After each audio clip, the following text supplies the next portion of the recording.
welcome to another round of Sports Views. Tonight I'm previewing the first leg of the round of 16 of the Concacaf Champions League, Club León versus Toronto FC. We are previewing the match for the first leg of the tie, of course, and this one's going to be a barn burner. Okay, this one's going to be a good match. León getting their confidence back, getting their form back, scoring goals. Defensively, still a little bit mistake prone, which is a good thing for us, but for León it isn't, but for us it's a good thing. With that said, a little bit mistake prone defensively, but they still score goals. They're back to the firebrand version of themselves that won the Apertura Liguilla, Liga MX. They're back to that old self. They're now firmly in the Clausura Liguilla by points. They're a good team. They're a really good team. There will be players for us to watch out for. Montes, Angel Mena, those guys especially. I would also say Menezes and Colombato would be people to look out for against Toronto. And if there's Campbell, he's doing pretty good right now. Davia as well. The whole team is a team to look out for. And Montes coming back was the spark that lit the flame again. In a way, he's kind of like their Michael Bradley. He's their captain, but he's like their Michael Bradley. He is, or at least what Michael Bradley used to be, the soul of the team, the captain, the leader. They are on fire when he's there. Now, Michael Bradley really isn't that anymore, but he used to be. But that's what I'm trying to compare him as. Montes. Luis Montes. But with that said, León is doing well right now. And this game is going to be close. It's going to be tight. And it's going to be a good one. For me, I think this game is going to be won in 3 phases for TFC. Offensively, they press hard like Armas wants them to. They execute the press to perfection. Now, in the preseason, it's looked like they have. Against Fort Lauderdale, of course, you're going to be like, yeah, it's going to look good. It's a USL 1 club. Of course they're going to look good. But against Columbus, it was 4-2. But they looked amazing against Columbus Crew, the reigning MLS Cup champions, which shows you they may just be ready for this. It shows you they may just have the chutzpah, the power to win this match and do what they have to do. So with that said, my friends, Toronto FC has to use their offense. They have to score goals. They have to put chances on net. And I think they could do that easily. I think this team could do that easily. They could put chances on net. They have to be clinical, but they could put enough chances on net to where they could screw up 1 or 2 or 3 and still be okay with a couple of away goals. It's not like you have the only chances you're going to be given. They're going to get a good couple. In both halves, about 4 or 5 chances each. If you score 3 or 4 of them, you don't have to be 100%. You just have to be about 55, 60%, like on target to convert those chances. So they have to be up to it, but they have to get chances and hold the ball enough to put forward, which I think they could do. Possession-wise, you can't let them have 70% possession. They dominated Toluca last night, and it was close. It was a 2-1 win. And yes, Toluca did enough defending to save their butts. And it's kind of equal in a way. Our defense is the problem, just like Toluca's defense is the problem. But I think with a press, our defense is going to be stronger set up, just like they were against Columbus. Columbus didn't get really any mistake-filled goals. They got good quality goals, good shots. If you have the high line, you're going to cause offside. You're going to cause shots that have to be high percentage, as in low percentage shots that have to be perfect to score. It could cause a 10-bell save or not. It's not going to be right at Westburg. It could be a defensive mistake, but if you have the press, I think that makes the defense a little bit compact, a little bit better. They won't have to be running all the way back. And the ball going back under Vanny, the back passes, that was the problem. Because if you're back passing, you're opening up your defense to more mistakes. If you go and press and hold the ball and go forward, yes, there may be a bad pass, but your defense has time to react. Your defense has time to set back up. That's a good thing, and I think Toronto will be just fine defensively. Will they let in a couple of goals, a goal or two? Maybe. It's a Mexican team. I wouldn't be shocked. I wouldn't be angry as long as they could come back and score, which I think they will.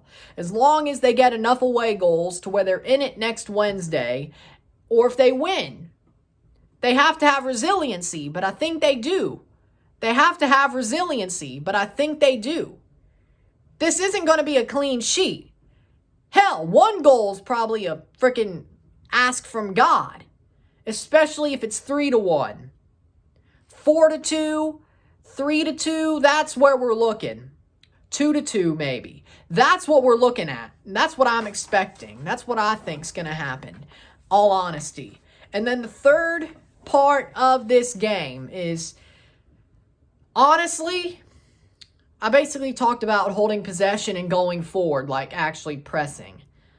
The defense needs to be ready to defend. They don't need to be passing backwards and opening themselves up to mistakes, which is what they would have done under Vanny, but under Armas, I don't think so. So, basically, be clinical, have chances, hold possession, don't give up the ball. Third part is Quentin Westberg or Alex Bono. We don't know who they're going to start. I'm thinking Westberg, but Bono could have the net, and I wouldn't complain about it, especially if his form is holding from last year. I wouldn't complain. They're both starting quality as it stands. I'd rather it be Westberg, but I wouldn't argue with it being Bono due to his experience in the Concacaf Champions League. And I bet he wants to redeem himself for 2019, that early part of the season. He wants the net back. I could tell. I wouldn't be mad about it. And I think he would do pretty well. But whoever the goalkeeper is, whether it be Westberg or Bono, they have to be on top of it. They have to be reflexive. They have to be quick. They have to make a decision quick. The thing that gets me about León is that I think our defense is better than Toluca. I think our team is better than Toluca. Toluca held them to a 2-1. And one of them was a penalty rebound goal. The 10-bell save that Garcia could have made, but he didn't finish off. I think we could win on Wednesday. And I think we will. We're better than Toluca. We're better than most teams in Liga MX, honestly, right now. Honestly. I'm positive. I know what this team is capable of. Yeah, they didn't show the preseason games, which is also a little bit of a smart move. But everything I heard says this team is going to fight for every inch, fight for every ball, fight for every chance. This team ain't going to give up. They're not going to capitulate. They're going to have their players. I have a good feeling about this. We're a great team. We're a good team. We're a strong team we can handle. We just can't make mistakes. You will pay if you make mistakes. Not saying I'm going to make y'all pay. León's going to make you pay. But there's a chance here, and we could take it. León is still a great team, but you have to see where this is going. You have to see what is happening. You have to not make mistakes. You can't make mistakes. If you make mistakes, this one's going to be over quicker than it started, but I don't think this team wants to make mistakes. They are going to fight for every inch, as I said. And I think Toronto will hold those keys to the game, and they'll be good. So the starting 11 that I have predicted for this game, Quentin Westberg in goal, the back four of Richie Lorea at left back, Omar Gonzalez and Chris Mavinga at center back, Alrol Jr. at right back, Marky Delgado at center defensive mid, the center mids, Schaffelberg and Bradley, Pozuelo as the number 10, and Josie Altidore as the striker in a 4-4-2 diamond. They could easily become a 4-3-3 if they wanted it to. And off the bench, I think the chances of seeing Peruzza are high. The chances of seeing Osorio are high. Jaden Nelson also. Jaden Nelson could also start, but this is just my guess of an 11, which you'll also hear on the podcast that I'm going to be doing after I record this. Like, I'm recording this first, then I'll be on the podcast, then this is going up. So check that podcast out that I guess, just done.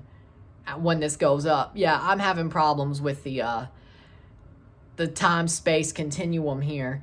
But, yeah, Peruzza, Nelson, Jaquil, Oso, maybe Mullins off the bench, honestly. Maybe. Maybe De Leon as well. One of the two. I think we'll use all 5 of our subs. I really think so. But that 11 is what I'm thinking will start. So with that said, if you like this video, like it, share, subscribe. You know what it is. Tell all your friends. Tomorrow, we'll first check out the Lion's Den podcast that I'll be a guest on. I'll put the link in the description for that video so you can check it. Or the audio podcast. I think you'd rather watch it on video, though. But I'll have that in the description as well. Tomorrow, I have a live stream watch-along of Alajuelense versus Atlanta and an RSR for Cruz Azul versus Arcaí FC. Arcaí versus Cruz Azul. We have a double feature tomorrow. And then Wednesday, of course, is Toronto versus León. One-stop shop, live stream, RSR. You know what it is. As in Wednesday. So Tuesday, Wednesday. You get my point. Like tomorrow from Tuesday. But Tuesday, Wednesday. Tomorrow, Atlanta, Alajuelense, Arcaí, Cruz Azul. Wednesday, Toronto, Club León. And check out the podcast.